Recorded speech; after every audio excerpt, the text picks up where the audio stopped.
Chewies, here's Alexandra. I get often questions like, can you do a tutorial on gold armor, like in the Sanguinary Guard? Yes. Can you do a painting tutorial more on elves? Yes, I can. Can you do more Lord of the Rings tutorials? Yes, I can indeed. And today we are painting this one here, Haldir from Lord of the Rings. So, this metal model was kindly donated by Abo Noctura. Thanks again. And, well, I will start by priming this miniature in Army Painter's Spray Primer Uniform Grey.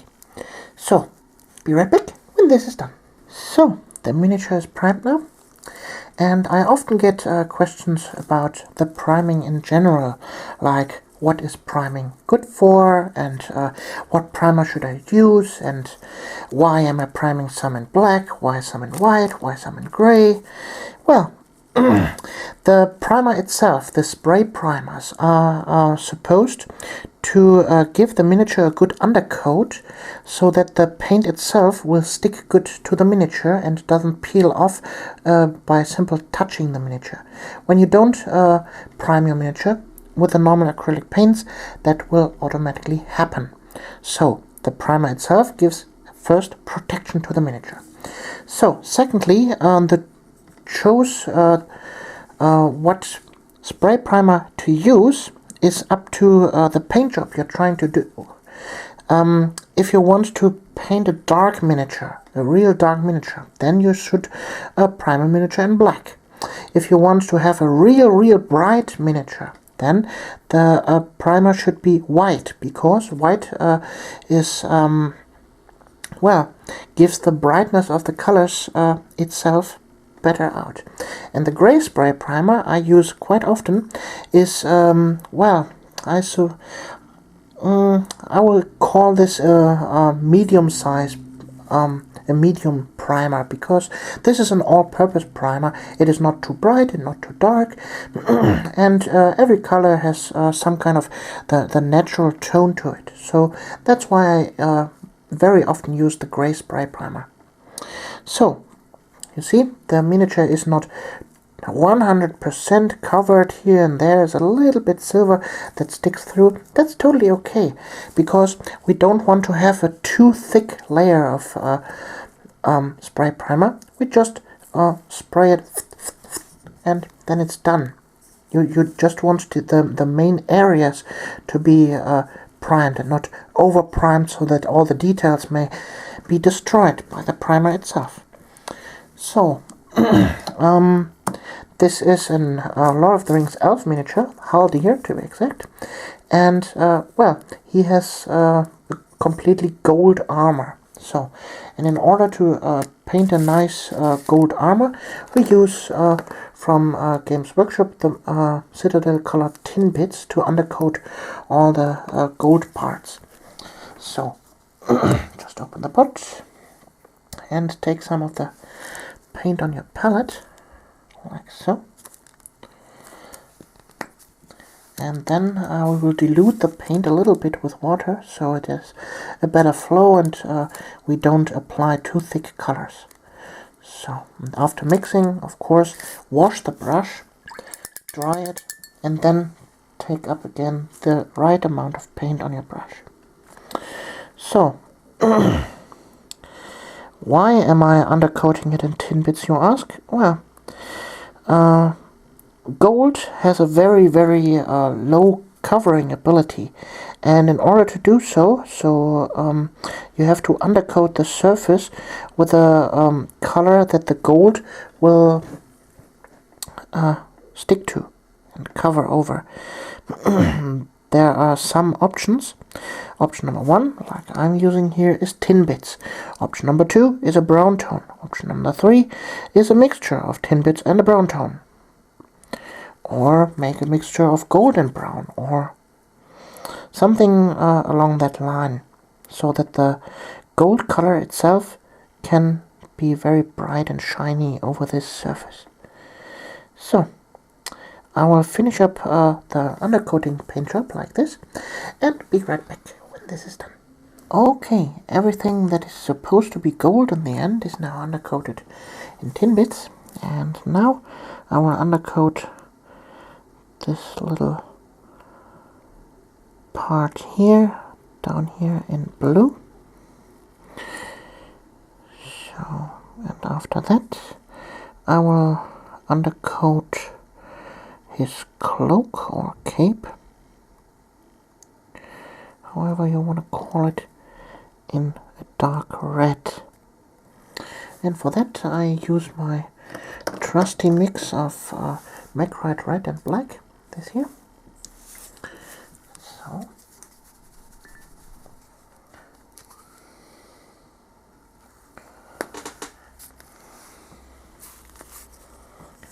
okay. That gives a nice dark red undercoat, so that the other red tones will cover good over that area.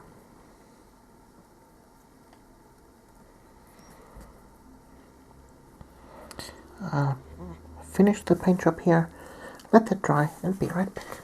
The red cloak is painted now, and this is now the time to apply some bought up black wash to give the cloak a good three-dimensional look. So, also I will hit the parts here between, well, here this arm, to shadow this also.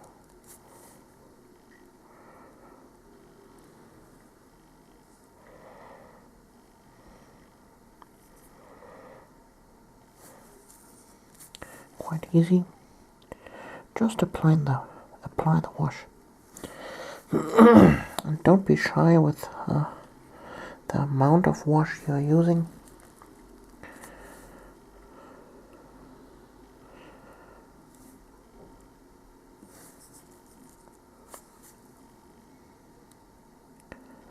The more wash you're using, the deeper are the shadows in the end. So, okay, like that. And I'm trying to avoid now the gold parts, because they will get a different treatment in the end. So, this black wash need to dry now, and I am back with this. By the way, the blue cloak here, down here, also gets a wash, and the underside. So, and the shoes. So, I will let that dry now, and like usual, be right back. After an hour of drying time while playing Skyrim, he is now ready to be golded up. And for this, I use a mixture, this here. This is a mixture 1:1:1 out of dwarf bronze, tin bits, and burnished gold.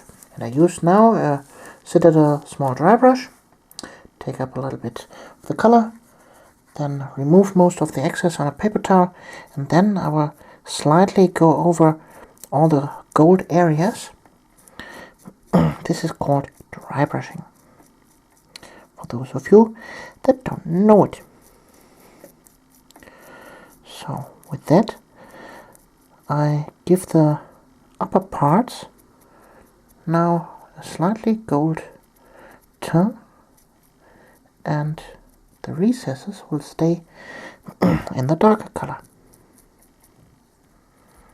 So I'm doing this now, exactly at this stage, because, well, all the undercoats are done now, so I'm probably not hitting the other areas so much again, so that I could overcoat the gold again.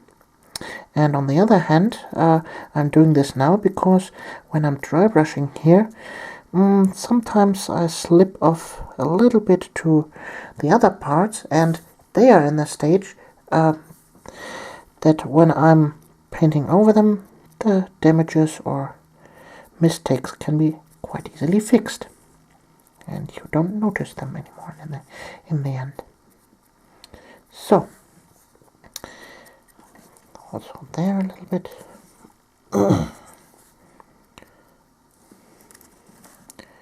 Okay, there you see. For example, I covered here the red area, but this is an area I will highlight with red anyways, so doesn't matter so much. So, next stage will be burnished gold. Just take a little bit on your palette, remove the excess paint on the paper towel, and again dry brushing the gold areas. And he's getting brighter and brighter in the gold. And that's exactly what we want to achieve.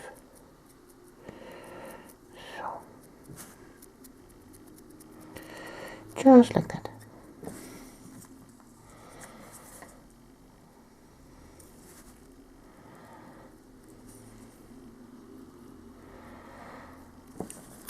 So, yeah, I think that looks good. And now I use a little bit of mithril silver, just a tiny little bit, and I'll mix it into the gold, so that this is some kind of a platinum color. A little bit of that color also. That's good. So, remove the excess paint, and now very, very slightly, only on the front parts, dry brushing. Those are extreme highlights, like real shiny ones. So,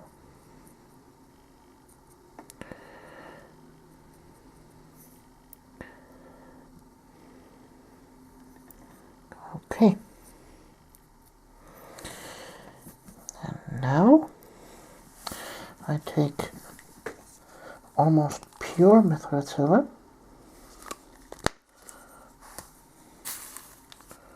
almost pure because I simply didn't wash the brush, and now the very far end.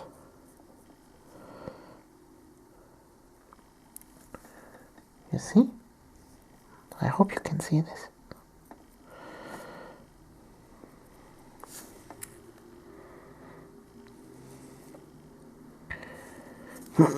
Very nice extreme highlights at the end, like the gold is really shining.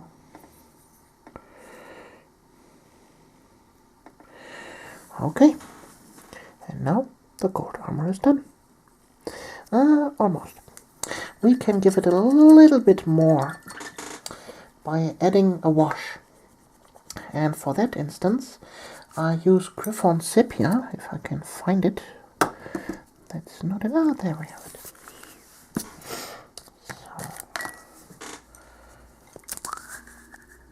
So. And now I will use the Griffon Sepia and place it in the dark recesses here and there.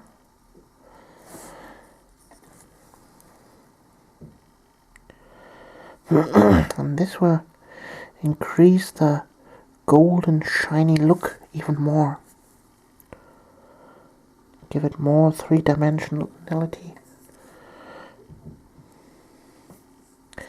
And overall more depth to the gold color.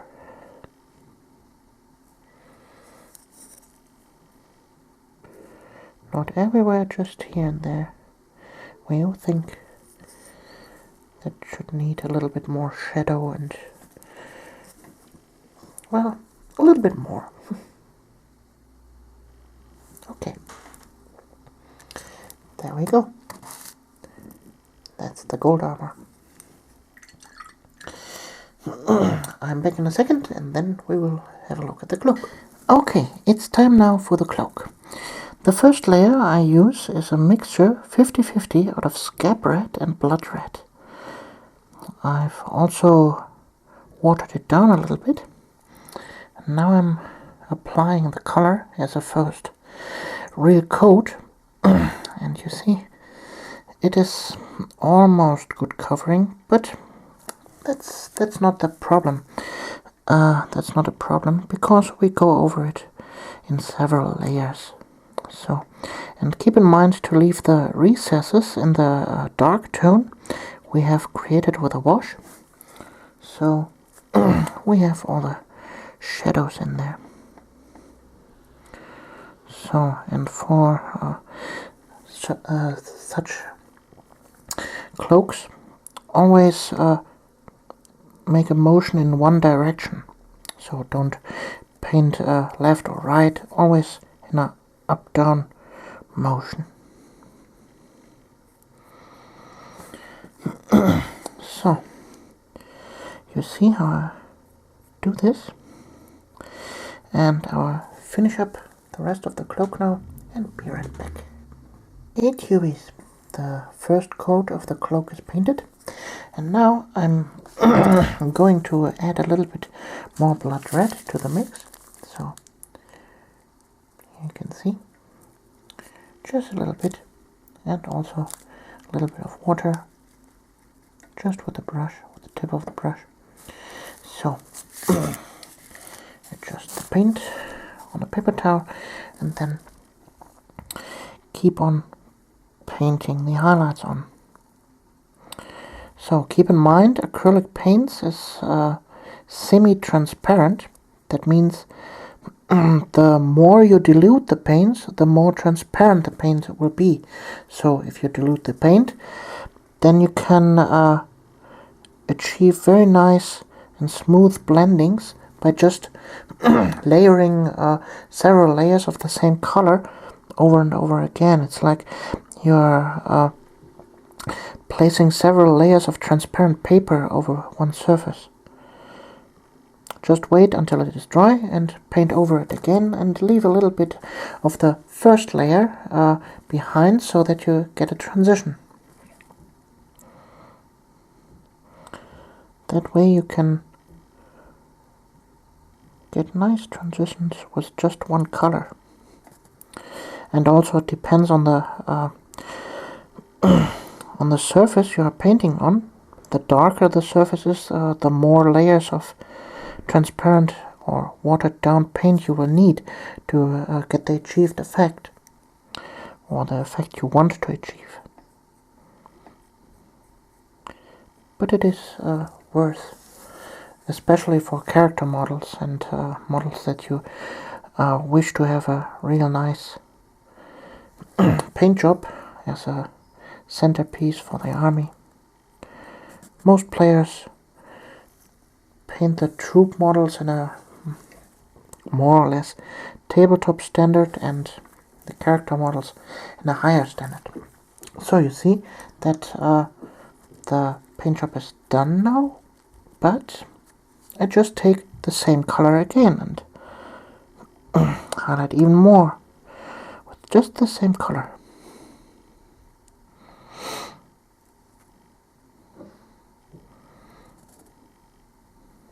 And you see that the more you paint over the surface with the same color, it gets more and more well, more and more visible. You see? So, and the higher you go with the highlights, the faster the highlights would get. For example, this folds here wouldn't go on highlighting even more.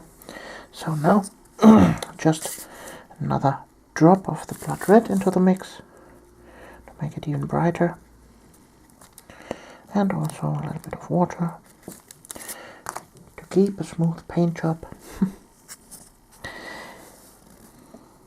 It's quite easy. And remember, if you have a little bit too much paint on the brush, you can always adjust the amount of paint you have on the brush on a paper towel. If you wipe over it a little bit. And you see you get a real nice transition in the red.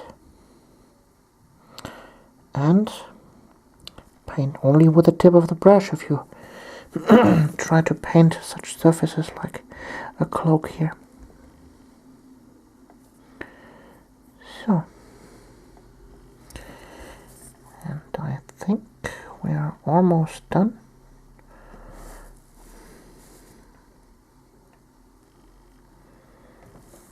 Yeah, that looks nice. So, now we want to increase the look even more, and for that we will put in a tiny little dot of blazing orange into the paint. So, like that.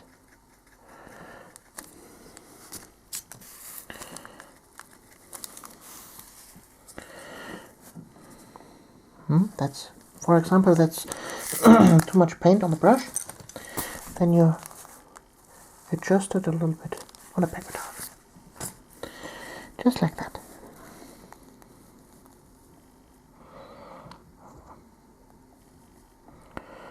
Okay.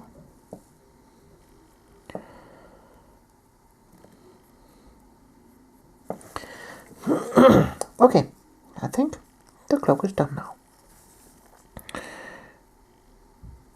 Yeah. So, the next part of the video will be the face. Be right back. Okay, let's have a look at the face now. So, at first we need a base coat of skin color. I use for this here Tunnet Flash, but you can also use Dwarf Flash or Bronzed Flash or Talon Flash. Doesn't really matter. Just need to be a nice skin tone. So this will just be the undercoat for the skin. So I'll finish up the job and let that dry and be right back. Okay, the skin tone is now applied, and I will now undercoat the hair in Deneb Stone.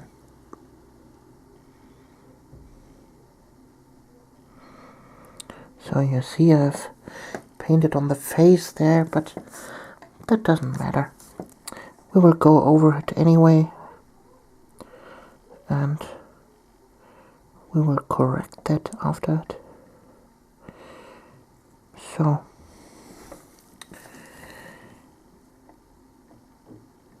don't get mad every time your brush hits other parts of the miniature. You can always correct it.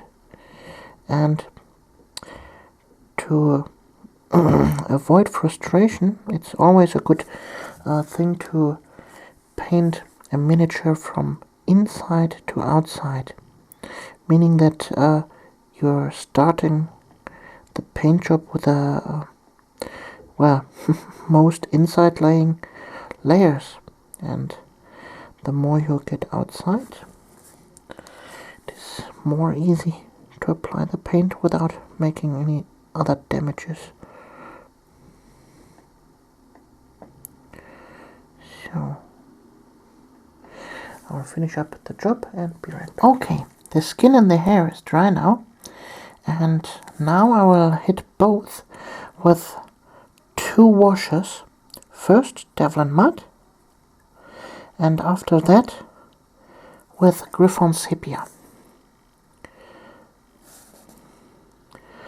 I'm doing this because I want to have nice shadows, but neither of both colors has the right color to it, so I'm just simply mixing both colors directly on the miniature.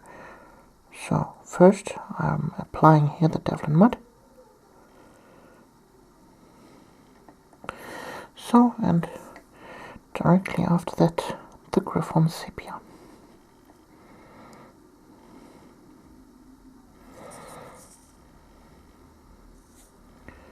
Okie dokie. That needs to dry now, and I am back in a second.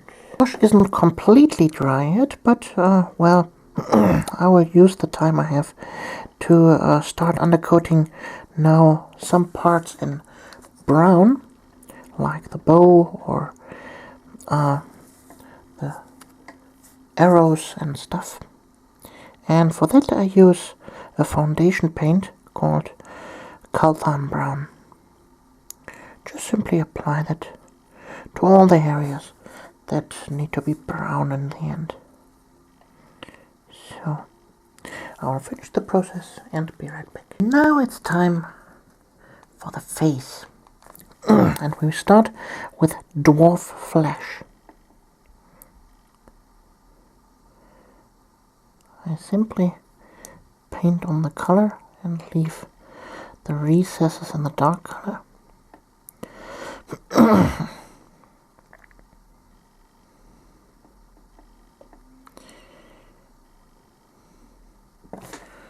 So I'm just painting with the tip of the brush, barely touching.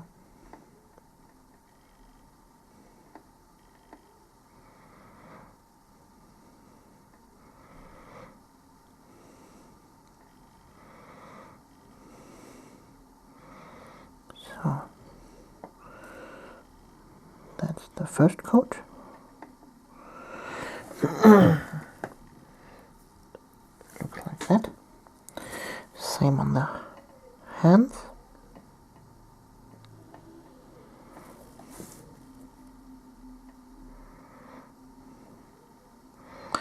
And I hope you don't hear my neighbors scream in the background.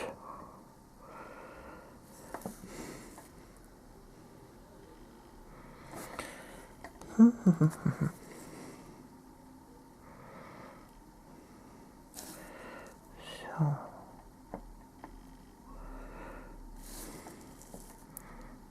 okay. Now the next color will be elf flesh.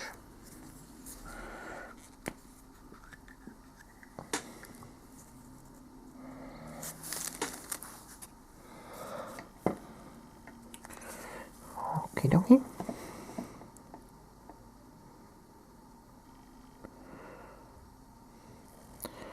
And keep in mind to leave a little bit of the dwarf flesh behind so you get a color transition.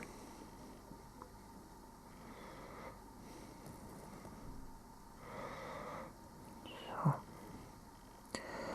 like that.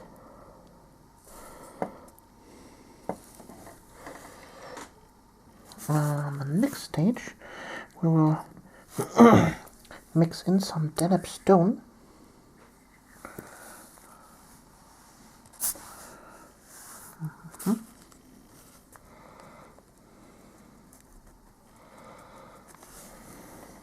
Okay.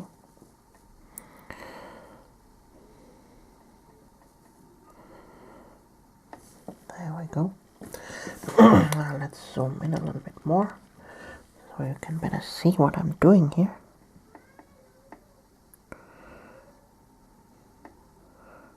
Okay.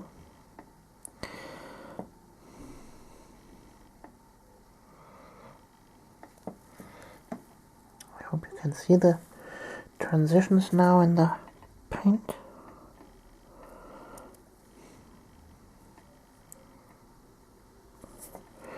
Now we will go for some final highlights with some white into the paint. Just a little bit, like here. Yeah, that's good.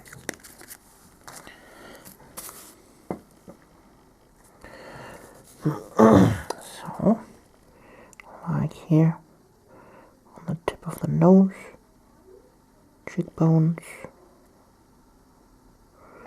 right there in the chin, and here on the forehead.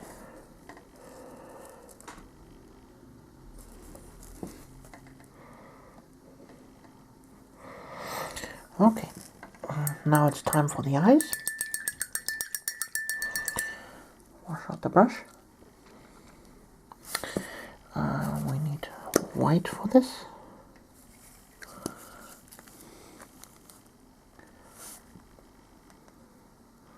And a good pointy brush. So, let's paint in the eyes.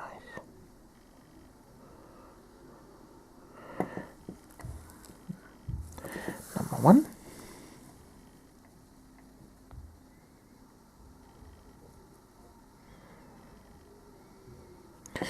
and number 2. Okay, there we have the eyes. Now we need the pupils.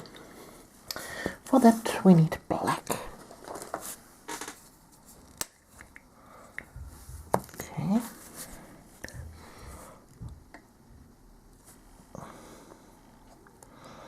Also very good tip on the brush. So, and my hands, let's zoom out. So my hands are resting like this. This hand on the table, so I'm not shaky at all. And this hand is resting on my hand. So I'm avoiding shaky hands at all. So now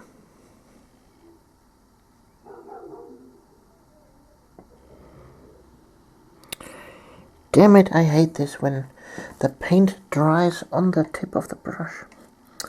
Well, okay, let's give it a second try.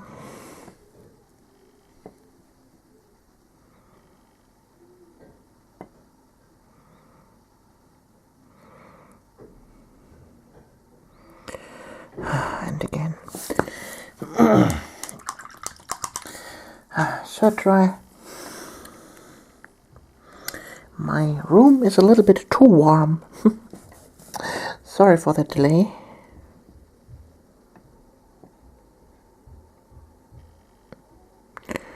Okay, that's number 1. And now number 2.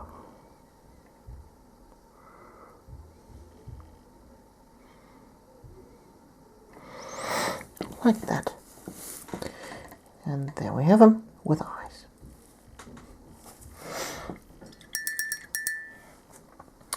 Okay, now I will hit the brown parts with some wash. I will use Devil and Mud for this.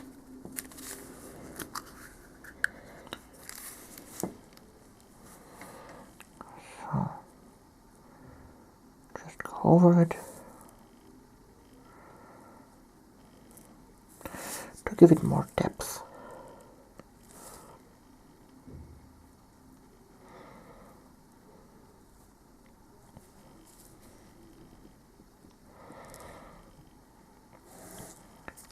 Okay,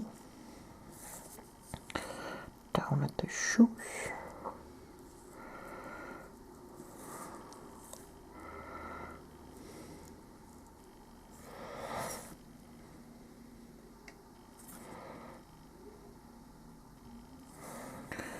Okay, also the arrows.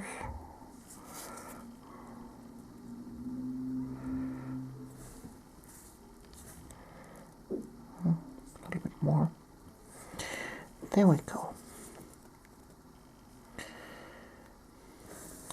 Okay, this needs to dry now, and I'll be back in a second. Okay, tubies, the miniature is almost completed now. So it's time to base him. And for that instance, I use some white glue. I have put it into an empty pot so I can have easy access. Just paint on the base with the white glue. So.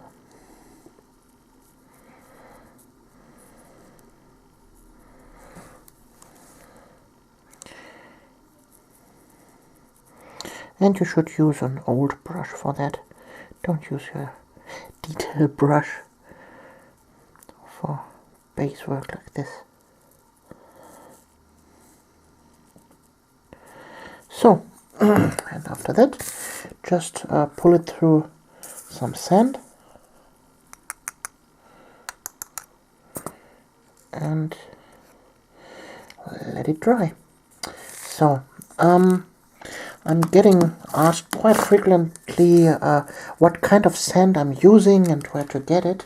Well, this actually is a mixture of several different types of sand. For example, one ingredient is this here.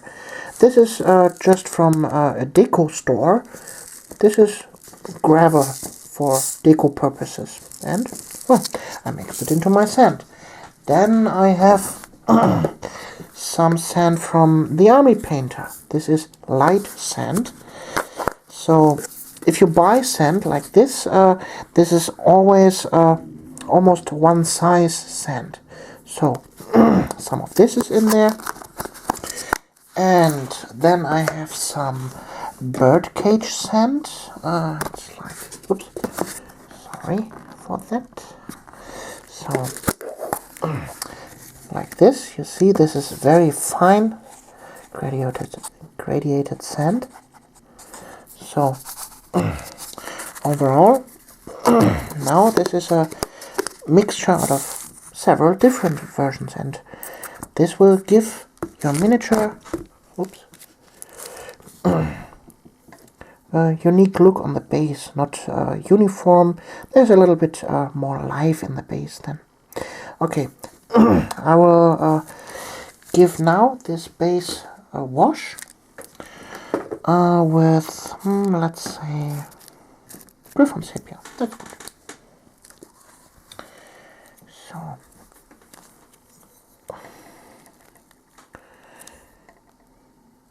just tap it here and there,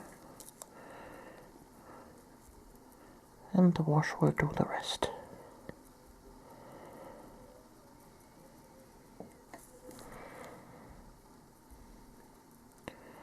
Okay, I will finish up painting on the wash, and then I will let that dry overnight, and we see us in a second. Okay, it's the next morning, the base is dry, and it's time for the last finishing touches.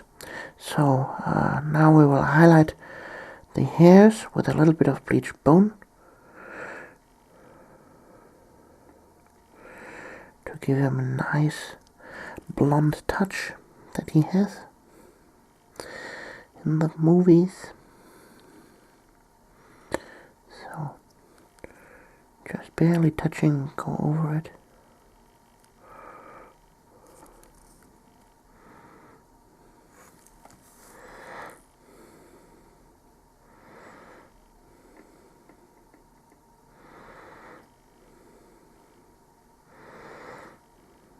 Okay. Yeah, and I think the miniature is done. Now the last thing to do is finishing touches on the base. Let's see. Yeah, we will go over it with snakebite leather now. So just simply take your dry brush again with a little bit of snakebite leather, and then dry brushing the surface.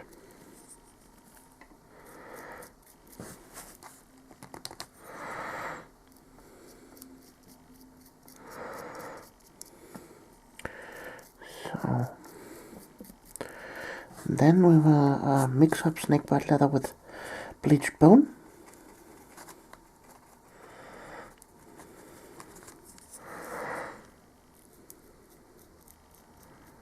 Like that.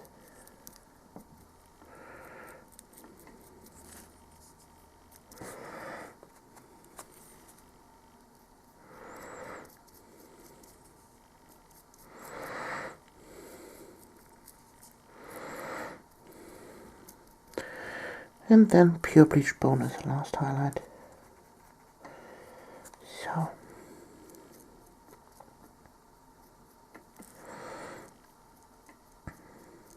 very gently,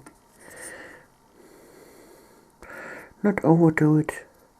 Leave a little bit of the old colors behind so that you get a nice three-dimensional touch. Okay, now let's paint the base corner. For that I think black is a good choice.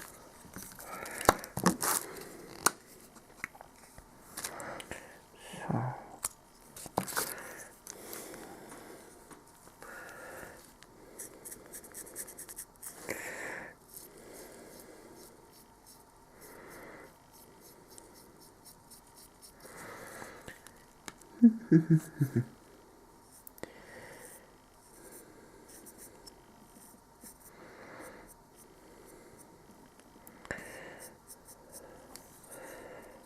Okie dokie.